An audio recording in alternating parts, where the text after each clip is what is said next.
Budget ಮಂಡನೆ ಮಾಡಿದೆ ನಿನ್ನೆ ವಿಧಾನಸಭೆಯಲ್ಲಿ ಹೇಳಿದ್ದಾರೆ ನಮ್ಮ ಮುಖ್ಯಮಂತ್ರಿಗಳು ಎಲ್ಲ ಕ್ಷೇತ್ರಗಳಿಗೆ 250 ಕೋಟಿ ಶಾಸಕರು ಕೊಟ್ಟಿದ್ದಾರೆ ಅಂತ ಹೇಳಿ.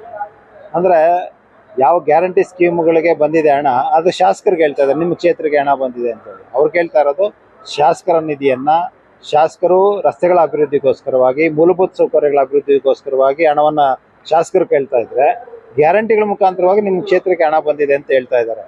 ಬಜೆಟ್ ಮಂಡನೆ ಆಗಿರ್ಬೋದು, ಆ ಬಜೆಟ್ ಮಂಡನೆಯಲ್ಲಿ ಸಾಲ ಎಷ್ಟಿದೆ, ಬಜೆಟ್ ಮಂಡನೆಯ ಮುಂದಿನ ದೃಷ್ಟಿಕೋನ ಎಷ್ಟಿದೆ, ಬಜೆಟ್ ಮಂಡನೆ ಎಷ್ಟು ಇಂಪ್ಲಿಮೆಂಟ್ ಆಗುತ್ತೆ ಅನ್ನೋಂಥದ್ದು. ಈಗ ಉದಾಹರಣೆಗೆ ಸಮಾಜ ಕಲ್ಯಾಣ ಇಲಾಖೆಗೆ ದುಡ್ಡು ಕೊಟ್ಟಿದ್ದಾರೆ. ಸಮಾಜ ಕಲ್ಯಾಣ ಇಲಾಖೆಯಲ್ಲಿ ಕೊಟ್ಟಿರುವಂಥ SCP TSP ಹಣವನ್ನ ಗ್ಯಾರಂಟಿ ಸ್ಕೀಮ್ಗಳಿಗೆ ಟ್ರಾನ್ಸ್ಫರ್ ಮಾಡ್ತಾ ಇದ್ದಾರೆ.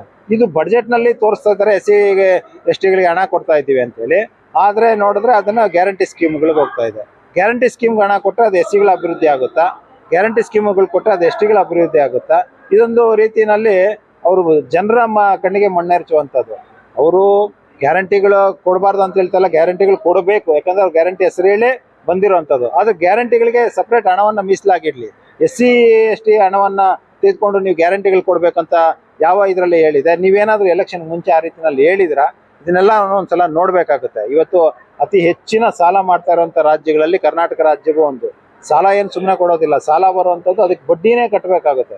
ನಿನ್ನೆ ತೆಲಂಗಾಣ CM ಹೇಳಿದ್ದಾರೆ, ಬಡ್ಡಿ ಕಟ್ಟೋದಕ್ಕೆ ನಮ್ಗೆ ಹಣ ಸಾಕಾಗ್ತಾ ಇಲ್ಲ ಅಂತ. ಆ ನಿಟ್ಟಿನಲ್ಲಿ ಕರ್ನಾಟಕ ರಾಜ್ಯವೂ ಆಗ್ತಾ ಇದೆ. ಅಂದ್ರೆ ಗ್ಯಾರಂಟಿ ಸ್ಕೀಮ್ಗಳು ಘೋಷಣೆ ಮಾಡೋದು ಮಾತ್ರ ಅಲ್ಲ, ರಾಜ್ಯದ ಜನರ ಅಭಿವೃದ್ಧಿಯೂ ಮುಖ್ಯ ಆಗುತ್ತೆ. ಮೂಲಭೂತ ಸೌಕರ್ಯಗಳ ಅಭಿವೃದ್ಧಿ ಆಗ್ಬೇಕಾಗುತ್ತೆ, ರಸ್ತೆಗಳ ಅಭಿವೃದ್ಧಿ ಆಗ್ಬೇಕಾಗುತ್ತೆ, ಕುಡಿಯೋ ನೀರಿನ ಅಭಿವೃದ್ಧಿ ಆಗ್ಬೇಕಾಗುತ್ತೆ. ಇವತ್ತು ಇನ್ನೇನು ಬೇಸಿಗೆ ಪ್ರಾರಂಭ ಆಗ್ತಾ ಇದೆ, ಇನ್ನೆಲ್ಲ ಕಡೆ ಕುಡಿಯೋ ನೀರಿನ ಸಮಸ್ಯೆ ಪ್ರಾರಂಭ ಆಗುತ್ತೆ. ಇದಕ್ಕೆ ಹಣ ಬೇಕಾಗುತ್ತೆ. ಈ ನಿಟ್ಟಿನಲ್ಲಿ ನೋಡ್ಕೊಂಡು ಬಜೆಟ್ ಮಂಡನೆ ಮಾಡಬೇಕಾಗುತ್ತೆ. ಬರೀ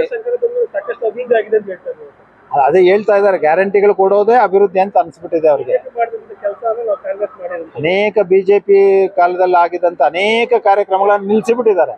ರೈತರಿಗೆ ಹಣ ಕೊಡ್ತಾ ಇದ್ರು, ಆ ಹಣವನ್ನ ನಿಲ್ಸಿದ್ದಾರೆ. ಕೇಂದ್ರ ಸರ್ಕಾರದ ಜೊತೆಗೆ ಮ್ಯಾಚಿಂಗ್ ಫಂಡ್ ರಾಜ್ಯ ಸರ್ಕಾರ ಕೊಡ್ತಾ ಇದ್ರು ರೈತರಿಗೆ. ಆ ರೈತರು ಬೆಳೆಯನ್ನ ಬೆಳೆಯೋಕೆ ಸಹಕಾರಿ ಆಗುತ್ತೆ ಅಂತೇಳಿ ಅದನ್ನು ಬಿಟ್ರು. ಅಂದ್ರೆ ನಿಮ್ಗೆ ಗ್ಯಾರಂಟಿ ಹಣ ಕೊಟ್ಟರೆ ಅದೇ ಅಭಿವೃದ್ಧಿ ಅಂತ ಆಗ್ಬಿಟ್ಟಿದೆ. ರಸ್ತೆಗಳು, ಆನೇಕಲ್ ತಾಲೂಕಿನ ರಸ್ತೆಗಳು ಒಂದ್ಸಲ ನೋಡ್ಬೇಕಾಗಿದೆ. ವಿಶ್ವವಿದ್ಯಾನಿಲಯಗಳು ಇವತ್ತಿನ ಪೇಪರ್ ಅಲ್ಲಿ ನೋಡ್ಬೋದು ನಾವು, ವಿಶ್ವವಿದ್ಯಾನಿಲಯಗಳಿಗೆ ಹಣ ಇಲ್ಲ, ಪಿಂಚಣಿ ಕೊಡೋದಕ್ಕೆ ಹಣ ಇಲ್ಲ, ಪೆನ್ಷನ್ ಕೊಡೋದಕ್ಕೆ ಹಣ ಇಲ್ಲ. ಪಾಪ ಪೆನ್ಷನ್ ಮೇಲೆ ಡಿಪೆಂಡ್ ಆಗಿರುವಂತಹ ಇವ್ರು ಇರ್ತಾರೆ, ನೌಕರರು ಇರ್ತಾರೆ, ಅವ್ರಿಗೆ ಹಣ ಇಲ್ಲ ಅಂತಂದ್ರೆ ಇನ್ ಯಾವ ಬಜೆಟ್ ಮಂಡನೆ ಮಾಡಿ ಏನ್ ಪ್ರಯೋಜನ ಅಂತ ನಾನು ಹೇಳ್ತಾರೆ. ಗ್ರೇಟರ್ ಬೆಂಗಳೂರಿಗೂ ಒಂದು ದೃಷ್ಟಿಕೋನ ಇಲ್ಲ ಇವರಿಗೆ. ಏನ್ ಮಾಡ್ತಾ ಇದಾರೆ, ಅದನ್ನ ಹೇಗ್ ಮಾಡ್ಬೇಕು, ಎಷ್ಟು ಕಾರ್ಪೊರೇಷನ್ಗಳು ಮಾಡ್ಬೇಕು, ಆ ಕಾರ್ಪೊರೇಷನ್ಗಳಿಗೆ ಏನ ಇದಾಗುತ್ತೆ. ಬೆಂಗಳೂರು ಒಂದೇ ಕಾರ್ಪೊರೇಷನ್ ಮೇಂಟೈನ್ ಮಾಡಕ್ಕಾಗಲ್ಲ ಅಂತ ಹೇಳ್ತಾ ಇದ್ದಾರೆ. ಇಷ್ಟು ದೊಡ್ಡ ರಾಜ್ಯವನ್ನೇ ಒಬ್ಬ ಮುಖ್ಯಮಂತ್ರಿ ಮೇಂಟೈನ್ ಮಾಡ್ಬೋದು ಅಂತಂದ್ರೆ, ಇಷ್ಟು ದೊಡ್ಡ ನಗರವನ್ನು ಒಬ್ಬ ಮೇಯರ್ ಮಾಡೋದಕ್ಕಾಗೋದಿಲ್ವಾ, ಒಬ್ಬ IAS ಆಫೀಸರ್ ಮಾಡೋದಕ್ಕಾಗೋದಿಲ್ವಾ? ಚೀಫ್ ಸೆಕ್ರೆಟರಿ IAS ಆಫೀಸರ್ ಇಡೀ ರಾಜ್ಯವನ್ನ ನೋಡ್ಬೋದು. ಒಬ್ಬ ಕಾರ್ಪೊರೇಷನ್ ಕಮಿಷನರ್, ಒಬ್ಬ IAS ಆಫೀಸರು ಬೆಂಗಳೂರು ಇದನ್ನ ನೋಡೋಕ್ಕಾಗಲ್ವಾ? ಮಾಡಬೇಕು ಅಂತಾದ್ರೆ ನಿಮ್ಮ ದೃಷ್ಟಿಕೋನ ಏನು? ಕೇವಲ BJP ಅಧಿಕಾರಕ್ಕೆ ಬಂದ್ಬಿಡುತ್ತೆ ಬೆಂಗಳೂರು ಕಾರ್ಪೊರೇಷನ್ ಅಲ್ಲಿ, ಅದನ್ನ ಒಡೆದು ಅದನ್ನ 3-4 ಭಾಗ ಮಾಡಬೇಕು ಅನ್ನೋಂಥದ್ದೇ ಒಂದೇ ದೃಷ್ಟಿಕೋನದಿಂದ ಮಾಡಿದ್ರೆ ನೆಕ್ಸ್ಟ್ ಎಷ್ಟು ಸಮಸ್ಯೆಗಳು ಬರುತ್ತೆ ಅಂತಂದ್ರೆ, ಒಂದು ಕಾರ್ಪೊರೇಷನ್ಗೆ ಒಂದು ಹೊಂದಾಣಿಕೆ ಇರೋದಿಲ್ಲ, ಅನೇಕ ಮೂಲಭೂತ ಸಮಸ್ಯೆಗಳು ಬರ್ತದೆ. ಕುಡಿಯೋ ನೀರಿನ, ಈಗ ಕಾವೇರಿ ನೀರು ಬರ್ತದೆ, ಈ ಭಾಗಕ್ಕೆ ಹೆಚ್ಚು ಆಯ್ತಾ, ಆ ಭಾಗಕ್ಕೆ ಕಡಿಮೆ ಆಯ್ತಾ, ಆ ದುಡ್ಡು ಎಲ್ಲವನ್ನು ಒಂದು ಸೆಂಟ್ರಲೈಸ್ ಮಾಡ್ತೀವಿ ಅಂತ ಹೇಳ್ತಾ ಇದ್ದಾರೆ. ಅಂದ್ರೆ ನೀವು ಇವಾಗ ಮಹದೇವಪುರ ಭಾಗದಲ್ಲಿ ಬೆಂಗಳೂರು ಈಸ್ಟ್ ಅಲ್ಲಿ ಹೆಚ್ಚು ಕಲೆಕ್ಷನ್ ಆಗುತ್ತೆ, ನೀವು ಬೆಂಗಳೂರು ಸೆಂಟ್ರಲ್ ಅಲ್ಲಿ ಕಲೆಕ್ಷನ್ ಆಗೋದಿಲ್ಲ. ಈ ಫಂಡ್ ಅನ್ನು ಆ ಕಡೆ ಈ ಕಾರ್ಪೊರೇಷನ್ ಇಂದ ಆ ಕಾರ್ಪೊರೇಷನ್ಗೆ ಹೆಂಗ್ ಟ್ರಾನ್ಸ್ಫರ್ ಮಾಡ್ತೀರಾ? ಇವೆಲ್ಲೂ ತುಂಬಾ ದೊಡ್ಡ ಸಮಸ್ಯೆಗಳು ಮುಂದಿನ ದಿನಗಳಲ್ಲಿ ಬರ್ತಾ ಇದೆ. ಆದ್ರೆ ಇದು ಯಾವುದೋ ಅವ್ರ ಗಮನಕ್ಕೆ ಇಲ್ಲ. ಕಾರ್ಪೊರೇಷನ್ ಮಾಡ್ಬಿಡ್ಬೇಕು, 3 ಮಾಡ್ಬಿಡ್ಬೇಕು, 5 ಮಾಡ್ಬಿಡ್ಬೇಕು, ಈ ನಿಟ್ಟಿನಲ್ಲೇ ಮಾಡ್ತಾ ಇದ್ದಾರೆ. ಅದರಿಂದಾಗಿ ಮುಂದಿನ ದಿನಗಳಲ್ಲಂತೂ ಇದು ದೊಡ್ಡ ಸಮಸ್ಯೆಗೆ ನಾಂದಿ ಆಗ್ತಾ ಇದ್ದಾರೆ. ಗ್ರೇಟರ್ ಬೆಂಗಳೂರು ಅನ್ನುವಂಥ ಕಾನ್ಸೆಪ್ಟ್ ಬೇರೆ, ಕಾರ್ಪೊರೇಷನ್ ಡಿವೈಡ್ ಬೇರೆ.